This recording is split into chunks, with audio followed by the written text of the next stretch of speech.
Hello students, welcome back to the next lecture.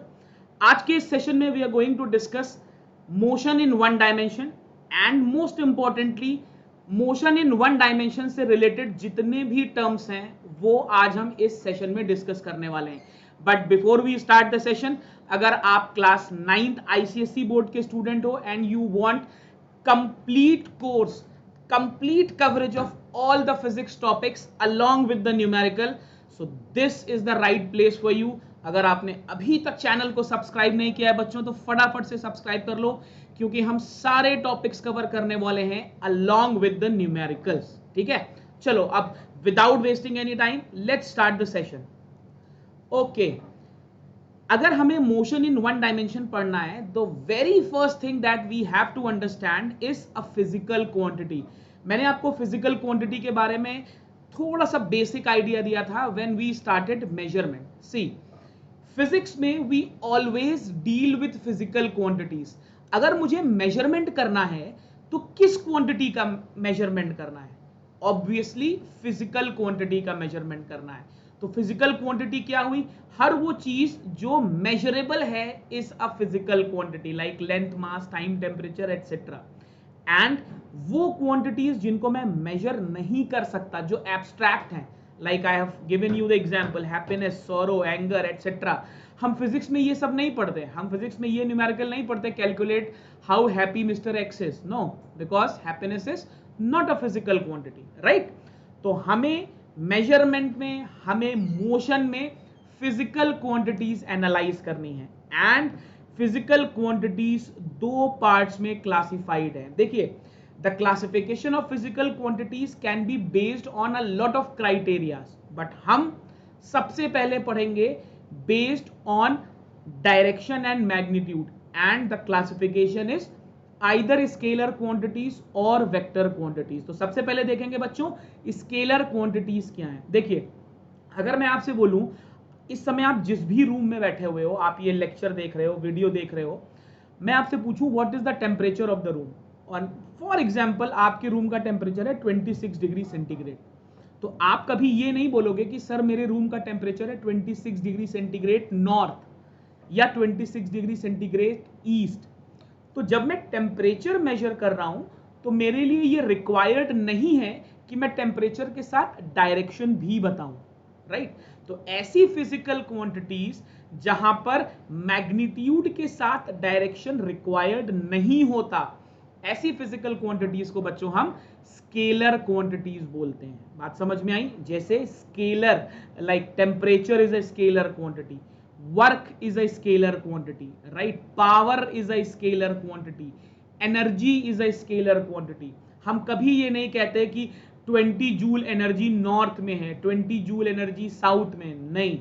why? because energy को major करते समय, power को major करते समय, टेम्परेचर को मेजर करते समय, डिस्टेंस को मेजर करते समय हमारे लिए डायरेक्शन इंपॉर्टेंट नहीं है। तो हर वो फिजिकल क्वांटिटी जहां पर only magnitude is required, we call them scalar quantities. I have written this in the slide, you can clearly see, and आप इंपॉर्टेंट नोट्स भी ले सकते हो। ठीक, अब स्केलर क्वांटिटीज के साथ एक खास बात होती है, मैं उन्हें डायरेक्टली ऐड या मल्टीप्लाई, सब्सट्रैक्ट कुछ भी कर सकता हूं। मतलब जितने भी अरिथमेटिकल ऑपरेशंस मैंने आज तक पढ़े, एडिशन, सब्सट्रैक्शन, मल्टीप्लिकेशन, डिवीजन, मैं सीधे कर सकता हूं। जैसे मैं आपसे बोलूं एक बॉडी ए ने 20 जूल वर्क किया या एनर्जी है, एक बॉडी बी के पास 30 जूल एनर्जी है, तो टोटल कितनी एनर्जी हुई? तो आप कह दोगे sir total energy 20 plus 30 is equal to 50 joule. यहां पे आपको कुछ नहीं सोचना, सीधे ऐड कर देना है। बात समझ में आ रही है? या मैं आपसे बोलूं what is the difference in the energy content of B and A, तो आप सीधे बोल दोगे sir B minus A is 30 minus 20 that is 10 joule. तो जब मैं स्केलर क्वांटिटीज की बात करता हूं तो मैं सीधे मैथ्स अप्लाई कर देता हूं, जैसे मैं आज तक पढ़ता आ रहा हूं। उसके बाद दूसरी क्वांटिटीज आती हैं, दोज आर वेक्टर क्वांटिटीज। अब यहां पर इंपॉर्टेंट है कैसे, जैसे मैं आपसे बोलूं, इसको एक बहुत रियलिस्टिक एग्जांपल से समझते हैं। मैं आपसे बोलूं कि आपके घर से आपका स्कूल 3 किलोमीटर है।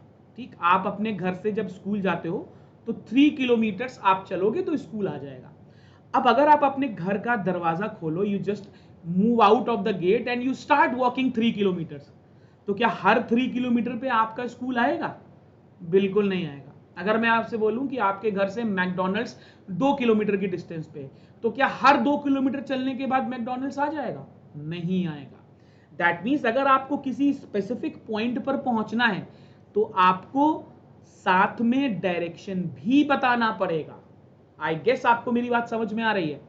हर 2 किलोमीटर पे you not getting a McD, at every 3 kilometers you're not going to reach your school, so you have to follow a specific path, you have to move in a particular direction. जब आप Google maps देखते हो, जब आप when you are traveling and you are kind of locating any position, तो आप क्या देखते हो? You just see कि point A and point B is this much at this much distance, and then in the map they show you the path. तो अगर path show कर रहे हैं तो डायरेक्शन शो कर रहे हैं, right?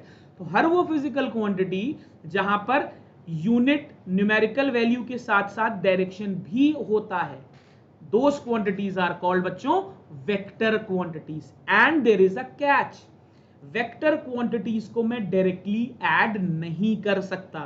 This is a very important point. अब दूसरा क्वेश्चन आता है, सर फिर इसको ऐड कैसे करेंगे? इसको हम ऐड करते हैं by following the rules of vector algebra, जो हम लोग क्लास 11th में पढ़ेंगे। बस आपको अभी बीइंग अ क्लास 9 स्टूडेंट आपको इतना ध्यान रखना है कि आप दो वेक्टर क्वांटिटीज को डायरेक्टली ऐड नहीं कर सकते, मैथमेटिकल ऑपरेशंस यहां पर फॉलो नहीं होंगे। Is that very very clear? अगर समझ में आ रहा है तो फटाफट से वीडियो को लाइक कर दो। अब आता है सबसे बड़ा क्वेश्चन, रेस्ट एंड मोशन। और बहुत से बच्चे इसमें कंफ्यूज रहते हैं। देखिए, मैंने बहुत इंटरेस्टिंग एग्जांपल से आपको समझाया है। देखो, हम सबको मालूम है, अब क्लास 9th के स्टूडेंट हो, अभी तक आपको ये मालूम है दैट अर्थ इज मूविंग। और फिर मैं कहता हूं कि सर वो मेरे सामने एक चॉकलेट पड़ी हुई है, और मैं कहता हूं अरे सर चॉकलेट तो रेस्ट पे है, मेरे को दिख रही है चॉकलेट रेस्ट पे, लेकिन अर्थ तो मूव कर रही है। लेकिन अगर अर्थ मूव कर रही है, चॉकलेट भी अर्थ पे है, तो फिर चॉकलेट रेस्ट पे कैसे रह सकती है? मेरी बात समझ रहे हो आप? राइट? आपको बचपन से पढ़ाया गया है that earth moves around the sun with a definite speed and blah blah blah. फिर मैं आपसे कह रहा हूं कि आपके सामने फ्लोर पे एक चॉकलेट पड़ी हुई है, तो यार चॉकलेट तो अर्थ पे ही है। अगर अर्थ मूव कर रही है तो चॉकलेट भी तो मूव कर रही है। तो फिर हम क्यों कहते हैं कि चॉकलेट पड़ी हुई है? Chocolate is stationary, chocolate is lying, right? इसका मतलब there is something more to what we know so far. अभी तक हमने जो कुछ भी जाना है उससे थोड़ा सा डिफरेंट है रेस्ट एंड मोशन। तो अभी देखते हैं, समझते हैं कि एक्चुअली रेस्ट और मोशन का सीन क्या है। देखिए, अगर अपने सराउंडिंग के रिस्पेक्ट में किसी बॉडी की पोजीशन चेंज नहीं हो रही तो मैं बोलूंगा कि वो बॉडी रेस्ट पे है। लेकिन अगर सराउंडिंग के रिस्पेक्ट में बॉडी की पोजीशन चेंज हो रही है तो वो बॉडी रेस्ट पे नहीं हो सकती। बहुत इंटरेस्टिंग एग्जांपल से इसको समझते हैं। मान लेते हैं 3 बच्चे हैं, this is a boat, right? यहां पर बोट में you have Suhani sitting on the boat, and Suhani के साथ you have Shruti sitting on the boat, right? Shruti and Suhani are 2 friends and they are sitting on a boat, right? Boat पानी में है, and you have Shubh, one more boy, Shubh. Shubh is standing on the bank, ठीक? अब मैं शुभ से पूछता हूं what is the state of Suhani and Shruti, तो शुभ कहता है कि सर बोट तो चल रही है, तो for me Suhani and Shruti are moving. Obviously Shubh को दिखाई देगा कि श्रुति और सुहानी दोनों मूव कर रहे हैं, या they are in a state of motion. बात समझ में आई? अब मैं सुहानी से पूछता हूं what is the state of Shruti, तो सुहानी बोलती सर श्रुति तो जहां बैठी थी वहीं बैठी हुई है, बोट के रिस्पेक्ट में तो श्रुति की पोजीशन नहीं चेंज हो रही, तो सुहानी को तो श्रुति कैसी दिखाई देगी? हमेशा रेस्ट पे दिखाई देगी। और यही चीज मैं श्रुति से पूछता हूं सुहानी के लिए, तो श्रुति भी मेरे को यही बोलती है कि सर सुहानी तो रेस्ट पे है। क्यों रेस्ट पे है? क्योंकि अभी हम इन दोनों को कहां पर एनालाइज कर रहे हैं? इस बोट के अंदर। और एक्सक्यूज मी, बोट के अंदर इनकी रिलेटिव पोजीशन नहीं बदल रही, तो ये दोनों मोशन में नहीं है, ये दोनों रेस्ट पे हैं। ठीक, अच्छा, फिर मैं सुहानी और श्रुति से पूछता हूं what is the state of Shubh. तो सुहानी और श्रुति कहती है सर शुभ तो मूव कर रहा है। क्यों मूव कर रहा है? एक्चुअली सुहानी और श्रुति की बोट आगे बढ़ रही है, तो उन्हें शुभ पीछे जाता दिखाई देगा। आप लोग जब कार से या व्हीकल से चलते हो and you cross a tree और आप ऐसे देखते हो, तो आपको क्या लगता है? अरे यार, ट्री तो मेरे पीछे मूव कर रहा है, ऐसे ही लगता है। एक्चुअली तो ट्री मूव नहीं कर रहा है, ट्री तो स्टेशनरी है, मूव तो आप कर रहे हो, है ना? आप आगे जा रहे हो, इसीलिए आपको ट्री पीछे लग रहा है। मेरी बात समझ रहे हो? तो आप देखो, मोशन और रेस्ट कोई एब्सोल्यूट टर्म्स हैं ही नहीं। हो सकता है कोई बॉडी किसी के लिए मोशन में हो, वही बॉडी किसी और चीज के लिए, कि किसी और ऑब्जर्वर के लिए रेस्ट पे हो। तो motion and rest are relative term. आप कैसे समझोगे? अगर सराउंडिंग के रिस्पेक्ट में पोजीशन बदलेगी तो मैं बोलूंगा बॉडी मोशन में है। अगर सराउंडिंग के रिस्पेक्ट में पोजीशन नहीं बदलेगी तो मैं बोलूंगा कि बॉडी रेस्ट पे है। बात समझ में आ गई? Crystal clear? Okay, now let's talk about motion. हमें ये तो समझ में आ गया कि अगर पोजीशन बदल रही है तो बॉडी मूव कर रही है। अब हम लोग हमेशा से पढ़ते आए हैं this is X axis, this is Y axis and this is Z axis.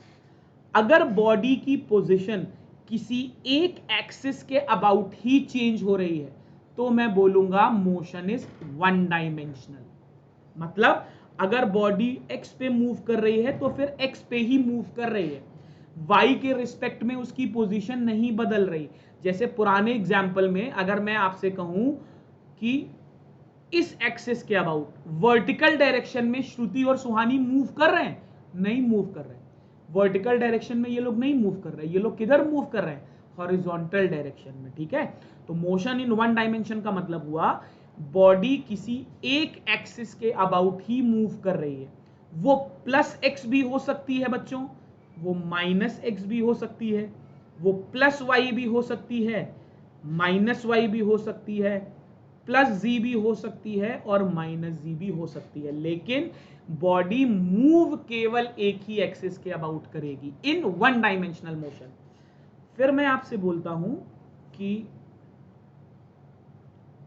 Raghav एक बच्चा है, राघव ने एक बॉल फेंकी ऐसे। अब मुझे बताओ बॉल कैसे जाएगी? बॉल ऐसे जाएगी और ऐसे आके गिर जाएगी। अब इस मोशन में अगर आप ध्यान से देखो तो एक्स एक्सिस के अबाउट भी बॉडी का पोजीशन चेंज हो रहा है और वाई एक्सिस के अबाउट भी बॉडी का पोजीशन चेंज हो रहा है, क्योंकि जब राघव ने बॉल ऐसे फेंकी तो बॉल हॉरिजॉन्टली भी जा रही है और वर्टिकली भी जा रही है। तो जब कभी भी बॉडी की दोनों पोजीशंस बदलती हैं तो मैं कहता हूं सर मेरा मोशन है टू डायमेंशनल। आपको बात समझ में आई? The difference between one dimensional and two dimensional motion, right? अगर मैं आपसे कहूं ये एक टावर है और यहां से एक बॉल ऐसे फेंक दी गई तो ये हुआ वन डायमेंशनल मोशन। फिर मैं कहूं ये एक टावर है, यहां से एक बॉल ऐसे फेंकी गई तो बॉल ऐसे गिरेगी, ये हो गया to dimensional motion. Is that very very clear? चाहे वन डायमेंशनल मोशन हो चाहे टू डायमेंशनल मोशन हो, there are certain terms that we have to study. The first being distance and displacement. देखिए मैंने चार्ट के थ्रू आपको ये समझाया है, इससे आपको समझने में कोई प्रॉब्लम नहीं होगी। अब वापस से समझते हैं क्या है। फॉर एग्जाम्पल एक बच्चा है जिसका नाम है युग, बहुत शैतान बच्चा है। अब युग एक कोचिंग में पढ़ता है जिसका नाम है नैमिश ट्यूटोरियल्स। एक कोचिंग है जिसका नाम है नैमिश। युग के घर से कोचिंग का डिस्टेंस है से 2 किलोमीटर्स। ये अगर 2 किलोमीटर सीधे चले युग तो कोचिंग आ जाएगी, लेकिन युग क्या करता है? युग घर से निकलता है, पहले अपने एक दोस्त के पास जाता है, पूछता है और भाई क्या हाल चाल है, सब थोड़ी बहुत गप्पे मारता है। फिर यहाँ से एक और दोस्त के पास जाता है, यहाँ पर आइसक्रीम खाता है, फिर घूमते हुए कोचिंग आता है। तो अब अगर आप ध्यान से देखो तो युग ने जो टोटल डिस्टेंस ट्रेवल किया वो क्या है? यहां से गया युग, पहले अपने दोस्त के यहां, फिर दूसरे दोस्त के यहां आइसक्रीम खाई, फिर आया कोचिंग। तो सोर्स और डेस्टिनेशन के बीच में जो टोटल पाथ कवर होता है उसको बच्चों हम बोलते हैं डिस्टेंस। तो डिस्टेंस क्या है? Distance is the total path covered between source and destination. लेकिन अगर मैं आपसे कहूं what is the shortest path, तो यार एक्चुअली अगर युग डायरेक्ट कोचिंग आता तो शॉर्टेस्ट पाथ से आता, और शॉर्टेस्ट पाथ से आता तो उसको कितना चलना पड़ता? सिर्फ 2 किलोमीटर। लेकिन अब की बार पता चला युग को चलना पड़ रहा है 6 किलोमीटर। तो जो टोटल पाथ कवर किया बेटा दैट इज डिस्टेंस, और जो शॉर्टेस्ट पाथ कवर किया that is displacement. Is that very very clear? Distance is a scalar quantity and displacement is a vector quantity. Distance time के साथ कभी भी नेगेटिव नहीं हो सकता। हम ये नहीं कह सकते कि बॉडी नेगेटिव डिस्टेंस ट्रेवल कर रही है, नहीं, हो ही नहीं सकता। ठीक है ना? अगर बॉडी चल रही है तो डिस्टेंस पॉजिटिव ही होगा, लेकिन बच्चों डिस्प्लेसमेंट नेगेटिव हो सकता है। हो सकता है युग कोचिंग से वापस आ रहे हो। ठीक, तो देखिए जब हम सोर्स से डेस्टिनेशन चलते हैं तो डिस्प्लेसमेंट पॉजिटिव होता है, लेकिन जब बॉडी वापस आती है प्यारे बच्चों तो डिस्प्लेसमेंट नेगेटिव होता है। तो डिस्प्लेसमेंट पॉजिटिव भी हो सकता है और नेगेटिव भी हो सकता है। अगर डिस्प्लेसमेंट नेगेटिव है तो इसकी वैल्यू टाइम के साथ डिक्रीज कर सकती है, लेकिन डिस्टेंस तो नेगेटिव हो ही नहीं सकता, तो टाइम के साथ इसकी वैल्यू कभी डिक्रीज कर ही नहीं सकती। बात समझ में आ रही है? Displacement is the shortest distance. ध्यान से देखिएगा, it's a very very important point. Distance displacement is the shortest distance. Displacement सबसे छोटा डिस्टेंस है। तो आप मुझे बताओ, चाहे कुछ भी हो जाए, क्या ये पॉसिबल है कि डिस्टेंस की वैल्यू डिस्प्लेसमेंट से कम हो जाए? ध्यान से सुनो, डिस्प्लेसमेंट तो शॉर्टेस्ट डिस्टेंस था, तो डिस्टेंस उससे कम कैसे हो सकता है? बेस्ट केस में क्या हो सकता है? डिस्टेंस और डिस्प्लेसमेंट बराबर हो जाए, मतलब युग को ऐसे जाना चाहिए था और युग ऐसे ही गए। अब देखो, युग को अपने घर से कोचिंग 2 किलोमीटर जाना था, तो instead of travelling a longer route, actually उस दिन युग का हृदय परिवर्तन हो गया एंड युग सीधे अपने घर से निकले और कोचिंग पहुंच गए। अब तो डिस्टेंस और डिस्प्लेसमेंट बराबर हो गया। ठीक है, तो distance at the max displacement के बराबर हो सकता है, उससे छोटा नहीं हो सकता। Is that very very very clear? बहुत बहुत बहुत इंपॉर्टेंट पॉइंट है। अच्छा, अगर मुझे डिस्टेंस पता चल जाए बेटा, तो मुझे तो पता चल जाएगा ना कि युग कहां कहां घूमते हुए कोचिंग आए। तो क्या डिस्टेंस मुझे पूरे पाथ की इंफॉर्मेशन नहीं देता? बिल्कुल देता है। डिस्टेंस मुझे पूरे पाथ की इंफॉर्मेशन देता है, मुझे बताता है कि एक्चुअली कौन सा रास्ता ट्रेवल हुआ है, लेकिन डिस्प्लेसमेंट मुझे पाथ नहीं बताता, क्योंकि वो तो शॉर्टेस्ट है। मुझे मालूम है वो एक ही तरफ ही होगा। भाई, 2 पॉइंट के बीच की जो शॉर्टेस्ट डिस्टेंस है वो तो एक ही होगी। ऐसा थोड़ी हो सकता है कि 2 पॉइंट के बीच में 3-4 शॉर्टेस्ट डिस्टेंसेस हो गई, नहीं, वो तो एक ही होगी। तो डिस्प्लेसमेंट तो फिक्स है, पाथ से कोई लेना देना नहीं, वो तो एक ही पाथ होगा। मेरी बात समझ में आ रही है सबको? अगर आ रही है तो फटाफट से लेक्चर को लाइक कर दो, शेयर करो, और अगर अभी तक चैनल को सब्सक्राइब नहीं किया है तो चैनल को सब्सक्राइब कर दीजिए। ठीक, अब युग यहां से चलते हैं, कोचिंग जाते हैं और कोचिंग से लौट आते हैं। डिस्प्लेसमेंट क्या हुआ? डिस्प्लेसमेंट हो गया बेटा 0। क्यों? क्योंकि डिस्प्लेसमेंट तो इनिशियल और फाइनल पॉइंट के बीच का सबसे छोटा डिस्टेंस है। तो युग तो अपने घर से चले और वापस आ गए, तो जहां से चले थे वहीं पहुंच गए, तो डिस्प्लेसमेंट तो 0 हो गया। लेकिन क्या डिस्टेंस 0 हुआ? नहीं। तो ऐसा कोई जरूरी नहीं है कि अगर बॉडी का डिस्प्लेसमेंट 0 है तो डिस्टेंस 0 ही हो। लेकिन इफ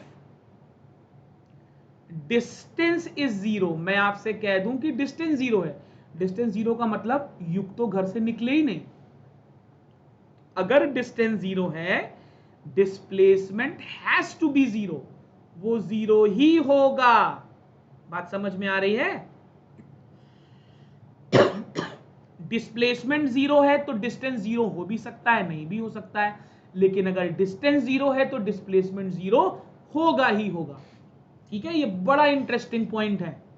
चलो, जैसे बच्चे डिस्टेंस और डिस्प्लेसमेंट था, वैसे ही स्पीड और वेलोसिटी है।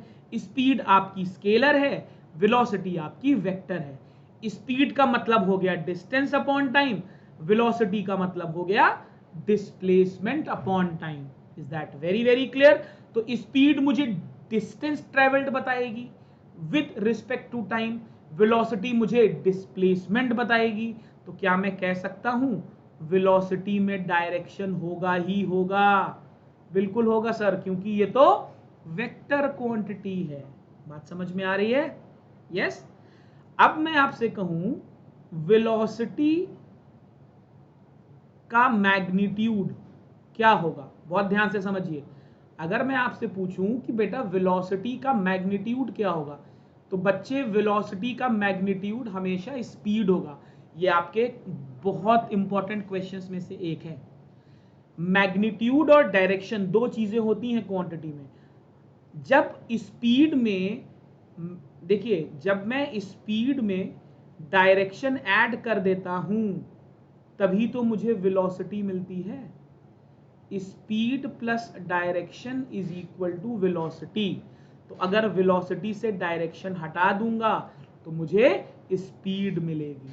बात समझ में आई? अब स्पीड और वेलोसिटी दोनों कई टाइप्स की हो सकती हैं। जैसे यूनिफॉर्म वेलोसिटी, एक बच्चा है जिसका नाम है संचित।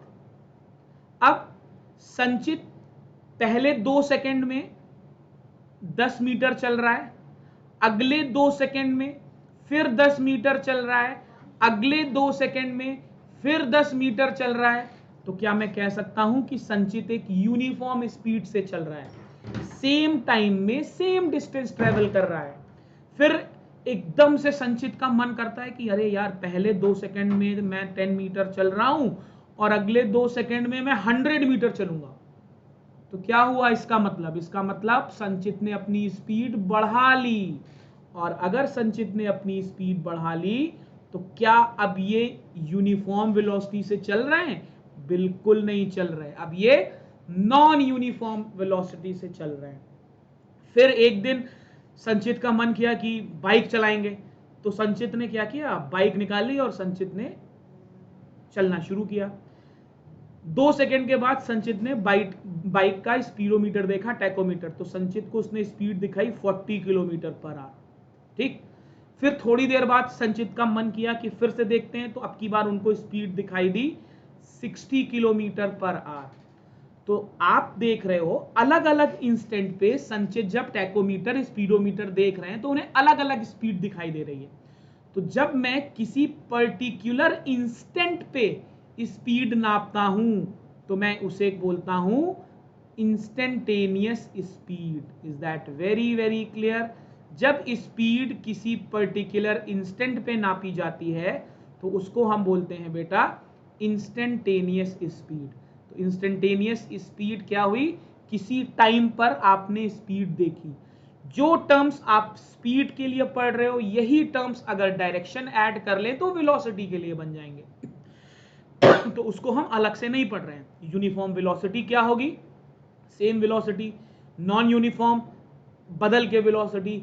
इंस्टेंटेनियस वेलोसिटी मतलब किसी इंस्टेंट पे वेलोसिटी। ठीक है, तो ये ध्यान रखेंगे, इंपॉर्टेंट टर्म है। अब एक और इंपॉर्टेंट, इनफैक्ट सबसे ज्यादा इंपॉर्टेंट टर्म जिस पर आपको न्यूमेरिकल भी मिलता है, what is average velocity? Average velocity का मतलब टोटल डिस्टेंस या डिस्प्लेसमेंट अपॉन टाइम। अब जरा एक बात सोच के देखो, अगर मैं आपसे कह रहा हूं कि संचित हमेशा 20 किलोमीटर पर आवर से ही चल रहे हैं, मतलब पहले 2 सेकंड में भी संचित की स्पीड 20 kmph थी, नेक्स्ट 2 सेकंड्स में भी नेक्स्ट 2 सेकेंड्स में भी संचित की स्पीड 20 kmph थी। तो इसका क्या मतलब हुआ कि संचित एक यूनिफॉर्म स्पीड से चल रहे हैं। अच्छा, यूनिफॉर्म या कांस्टेंट स्पीड से जब संचित चल रहे हैं तो जब सभी 20s का मैं एवरेज निकालूंगा तो एवरेज भी तो 20 ही आएगा, क्योंकि 20 की वैल्यू तो कभी चेंज ही नहीं हुई। या अगर मैं कभी इंस्टेंटेनियस मीटर देख लूं तो भी तो मुझे 20 दिखाई देगा।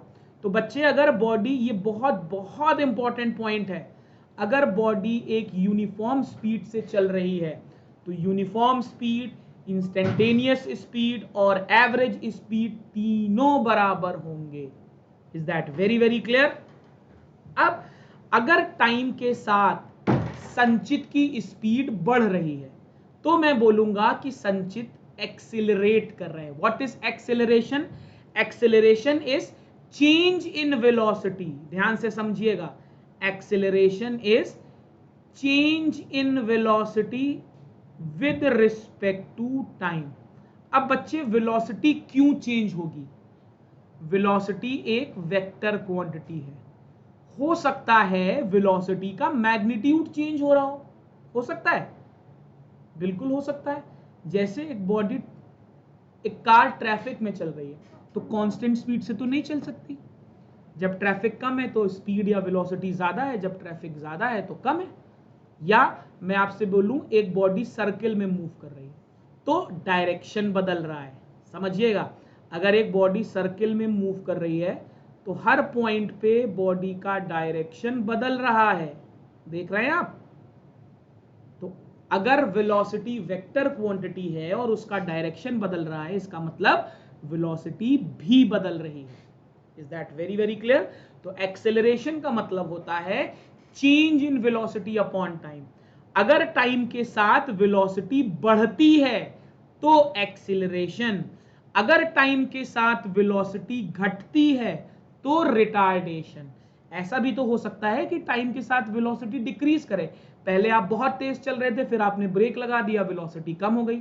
ऐसे केस में हम बोलते हैं बॉडी इज अंडर रिटार्डेशन। तो एक्सेलरेशन और रिटार्डेशन का मतलब होता है बॉडी की वेलोसिटी टाइम के साथ बदल रही है।